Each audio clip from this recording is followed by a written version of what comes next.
Okay, good day, everyone. This is Giselle Naval, your OLC for Purposive Communication. And today we are going to discuss the fourth lesson, but it's still on the first part. So the title of Module 6 to 9B is Evaluating Text Reflecting Different Cultures.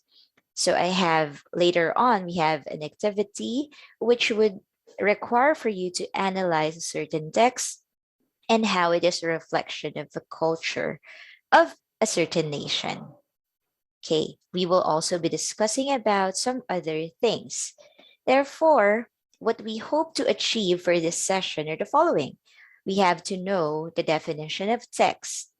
What does it mean when you say text?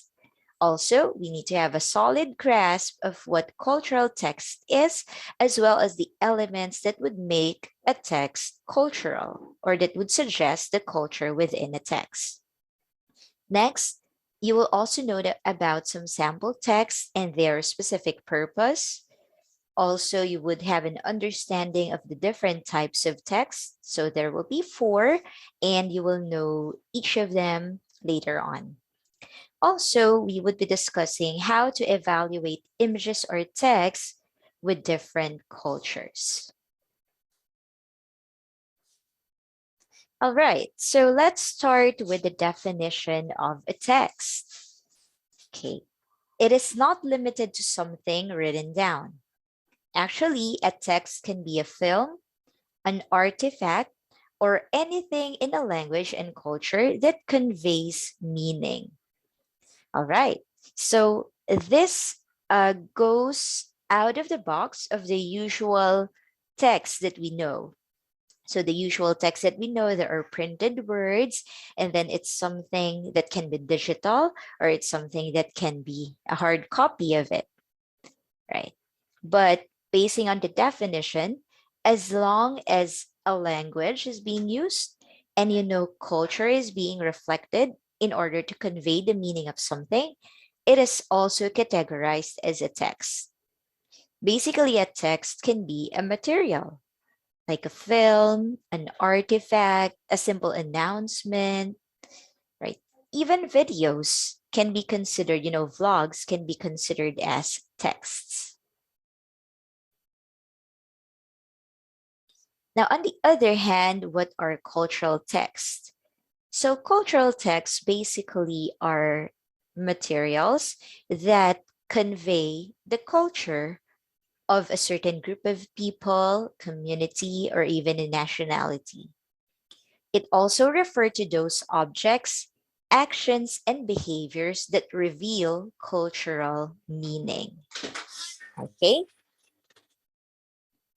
all right, so let's proceed. Here are some sample texts and their different purposes. For example, an advert. So an advert or advertisement is written in order to influence someone to buy. Therefore, it is made to persuade.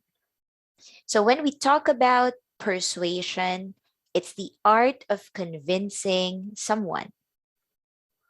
So when you persuade someone, of course, you have to give the benefits of that something that you are promoting. Okay. Right. So there you go. Next, we have the user guide. So it's another example, but the user guide is for instructions, how to's, like how a certain gadget runs, how it is operated. Also, how to cook. Your cookbooks are basically user guides. It is written to give instructions. Okay, so for how to's, you can see there are a lot of instructions, also commands in a sense, because they would be using verbs and then would be very straightforward as to what you should do. It's a user guide. Another one is a formal business letter. It is sometimes written to inform about something. So if you would remember, a formal business letter includes different types depending on the purpose of your letter. Okay, So one type would be something that could inform. So an example of this is an invitation letter. So in an invitation letter, you have to give the details there. So aside from expressing the urgency to invite someone to an event, you of course have to give the details of the event. So you can have the who are invited, aside from the one you're addressing the letter to. What is the event? When will the event be? Where will it be held? And why is there such an event? Not only the WH questions or words or details should be there, but you also have to give the how. How are they going to sign up? How will they be able to attend? Okay, so that's just an example of a formal business letter that is meant to inform about something. In that case, it's an event. Next, we have a personal letter. So a personal letter can also be written to someone describing a holiday vacation. So if you attended the previous meetings, so we have discussed about the personal and friendly letters and emails. So a personal letter can be anything under the sun, can be on a variety of topics, as simple as what happened to you for a certain day, or perhaps during your holiday vacation, Christmas break, summer break. So you can write about what happened to you. Because again, remember the level of relationship you have with that person that you're writing the letter to is something to be considered as well. Okay? So in a personal letter, you are not expected to use formal words. You are not bound by a format, but you can be very friendly with your tone, and the format is not something that you should be concerned of. Anyway, the person who'll be reading that is your friend or someone very close to you, maybe a family member, or yeah, basically someone very close to you. So those are just some sample texts with their different purposes and the different requirements that would be aligned with their purpose and of course the audience. Now let's move on to understanding different types of text. So we have 4 types of text. The first one is persuasive, followed by instructive. Third, we have informative, and lastly, descriptive. So let's take them one by one. All right, so first we have the persuasive text. So basically, a persuasive text is a text that really wants you to do something, is really urging you to go to that direction, convincing you to do or to act upon something. So an advert, for example, this advert from a famous online shopping platform, okay, that all the dates with the same numbers, say 99, 10, 10, 11, 11, it means discounts, sale. Therefore, what's the purpose of this advert is for you to be encouraged to buy. All right. We also have speeches of politicians, and not only politicians, but speeches in general. So when you say it's a persuasive speech, um, it tries to appeal to the emotion of the audience, and it tries to convinces them that this is something, this is the case, this is what you should believe in as well. So it appears to encourage you to be swayed towards their direction. All right. So you can see here politicians, right? So if you're fond of watching TED Talks, so these are, you can search for them in YouTube. So we have TED Talks, where often than not, materials there or the text there are persuasive in nature. Okay? But other speeches there or lectures can also be for another type. Most likely it's persuasive. Now, what are some of the things that you use in order for your persuasive text to be more effective, in a sense that you can put emphasis on some words, some ideas in your text. Number one, we have repeated words. If you remember the Gettysburg Address by Abraham Lincoln, so the famous line towards the end, it's the government of the people, by the people, and for the people, shall not perish from the earth.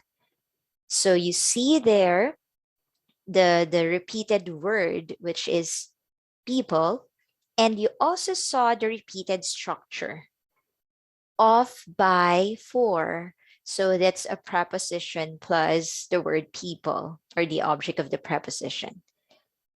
So speeches would usually have things like that because it adds to the retention. It makes you remember it better. Also, the usage of the capital letters. But if you use this, sometimes it can be misunderstood in a way that you're like shouting.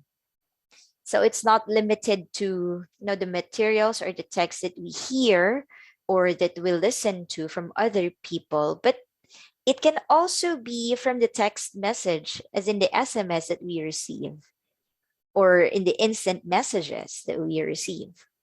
So when everything is in all capital letters, it's as if that person is shouting or angry about something, right? But you can also do that, meaning maybe for just one word, not an entire sentence. So that's just a piece of caution. Next, we have the exclamation points. So one exclamation point is enough to express a strong emotion, right? So you can see this in a lot of text, a lot of materials. Say an announcement, you have their attention and then an exclamation point. So it calls your attention that you have to read this announcement. Also, rhetorical questions. So what are rhetorical questions? These are questions that do not demand an answer. They do not demand interaction from the audience, but they demand reaction or connection. Sorry, that's connection. So how? Questions like, have you experienced to be in love? Or if you're not going to do it today, when? So it doesn't require the audience to answer directly the speaker. Yes, if it's not today, it's going to be tomorrow, maybe. No, it's added in the speech for emphasis, to add impact on the necessity and the urgency of what is being discussed. Okay, so that's rhetorical question. All right, so it can be used for the introduction, can also be used towards the end. Okay, let's go to the next one. The next one is instructive text. So for instructive text, the root word we have instruct. So it's full of instructions and even commands. It is a written text to instruct someone to do something or relating to procedures to be done. So the tone of words is commanding and may use formal and direct words. So instructive texts are very straightforward. It's really about what to do and then the series of steps. Just like in this example. So during your visit, what should you do? Wear a face mask, keep your distance, cover your cough, and hand sanitizer available inside. So this is an infographic that we can see in establishments as to the what to do's. Okay, the to do's whenever you're visiting it there. So if you would notice, for instructions or commands like this one, there is an invisible subject, you. So you see here, it's a verb already, wear a face mask. Now, who is being talked to? Who is the subject here? It's the invisible you. You wear a face mask. You keep your distance. You cover your cough. Okay? You cover your mouth when you cough. There you go for instructive text. We usually see instructive text in manuals Okay, user guides. That's where we see instructive texts. Right, next, we have informative text.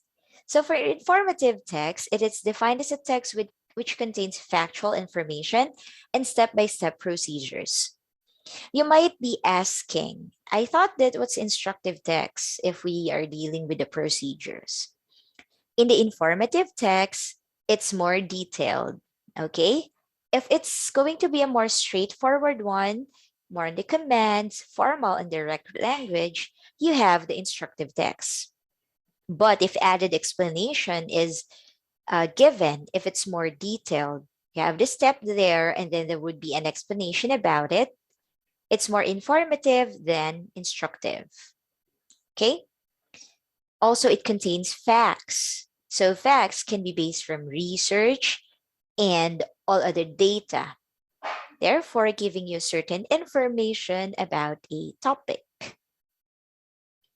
Right, so informative text can be found in textbooks, actually, can also be found in some articles that are meant to explain something, like how this process takes place, and also how this works, like that, right? Say how cloud seeding works. What is cloud seeding and how is it done? So that is an informative text.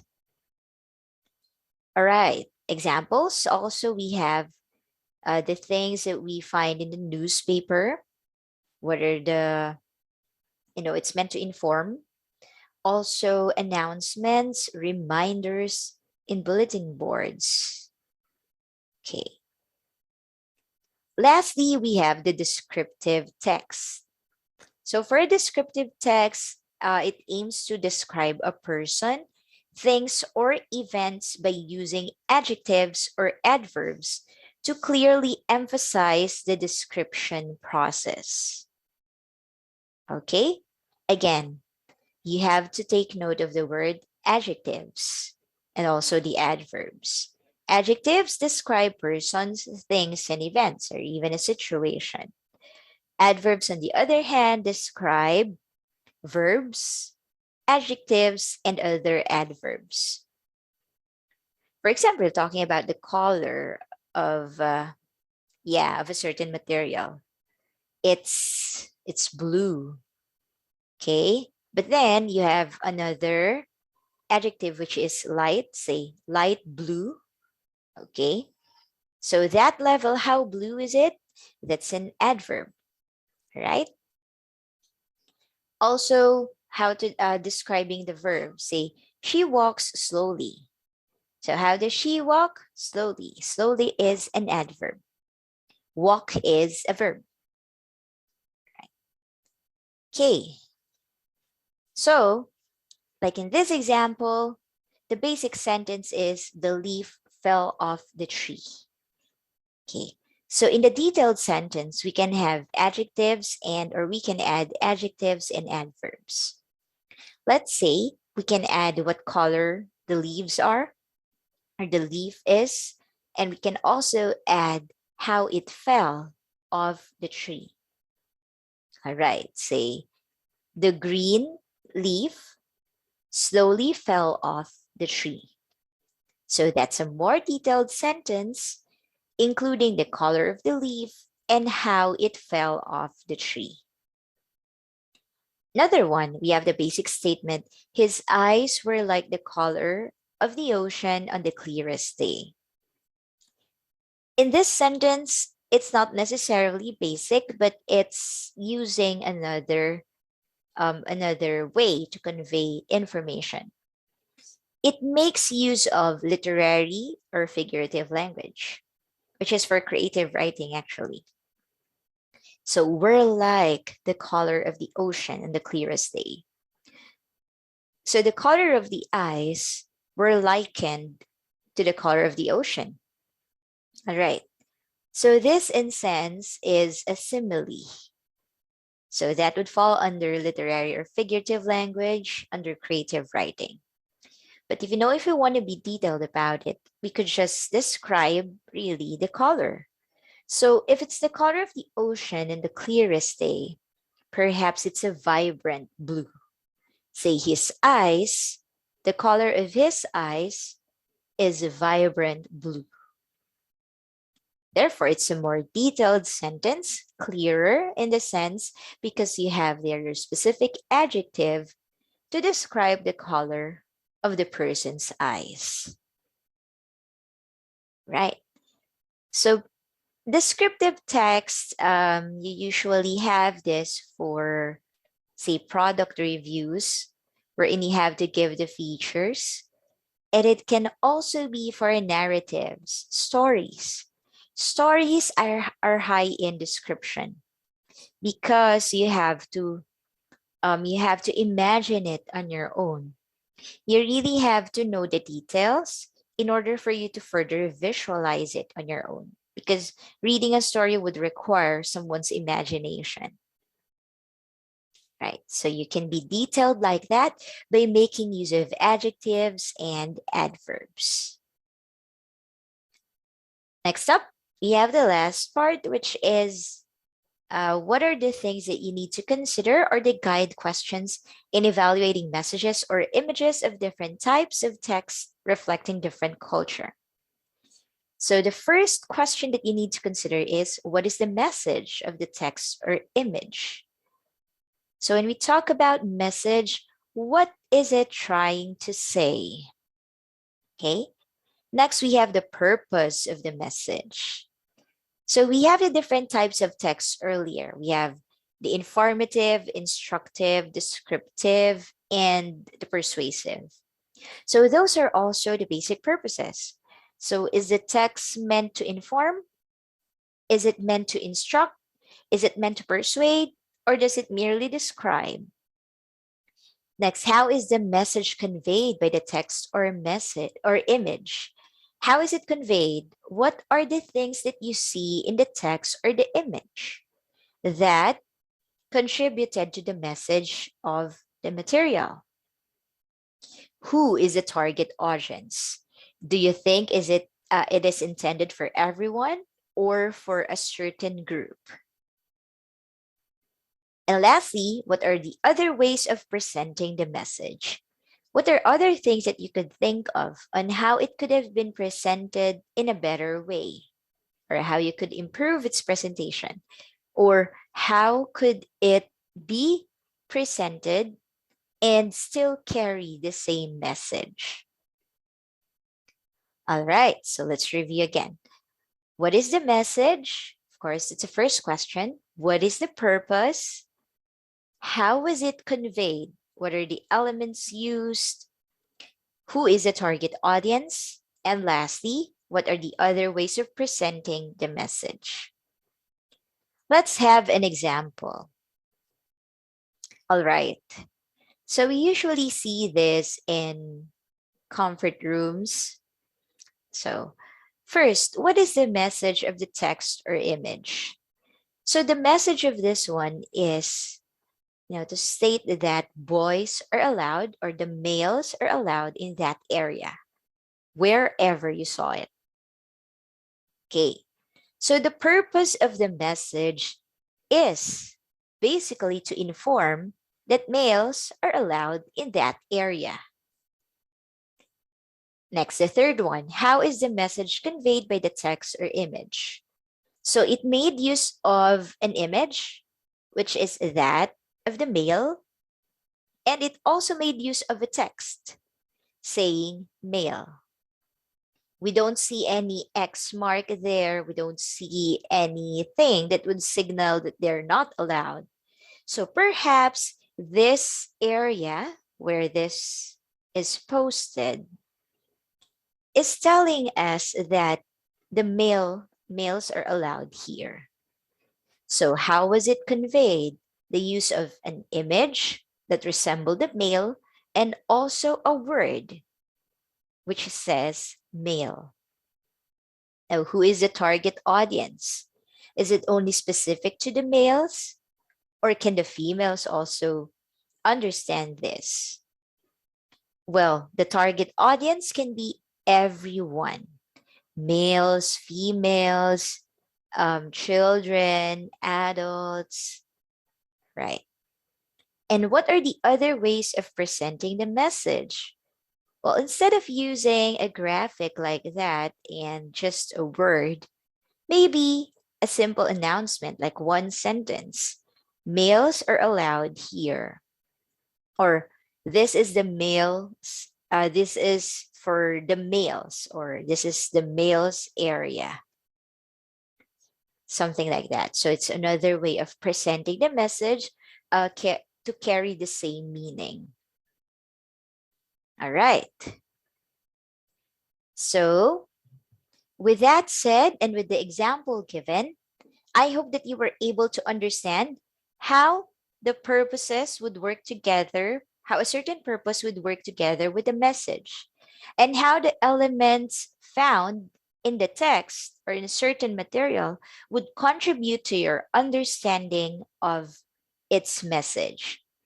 Also, you have to take note that whenever you produce or you see a material, you have to take note of your audience. So if you are to make one, you have to consider the nature of your audience. And lastly, there are different ways also on how to present a message. So in connection with our discussion earlier, yeah, we have the cultural elements. So you have to be observant of how people react or how people behave, because basically everywhere there are cultural signs that would indicate the culture of a certain group of people in a certain area. All right. So, and lastly, the text is not limited to just materials that we read, materials that requires to be a hard copy version of something. It can be digital. It can also have other forms like videos, even films, artifacts, and the like. So that's it for today. I hope you were able to learn a thing or two from this simple discussion. Thank you so much.